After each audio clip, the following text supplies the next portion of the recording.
বৈষম্য বিরোধী ছাত্র আন্দোলনে ফেনীতে নিহত হওয়া দাগন মিয়ার সন্তান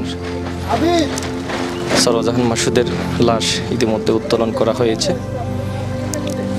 ইতিমধ্যে আপনারা দেখতে পাচ্ছেন যে এখানে উৎসুক জনতা রয়েছে, তবে এখানে কিছু আইনি জটিলতা থাকার কারণে সেই লাশটি দেখানো সম্ভব হচ্ছে না।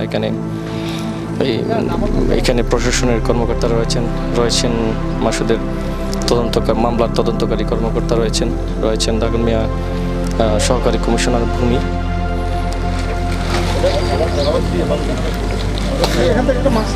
আসলে ময়নাতদন্তের কারণে তাকে উত্তোলন করা হচ্ছে। আপনি একটু দেখানোর চেষ্টা করবো তাকে। অলরেডি যে লাশের যে প্যাকেট রয়েছে সেই প্যাকেটের মধ্যে রাখা হয়েছে অলরেডি। আমরা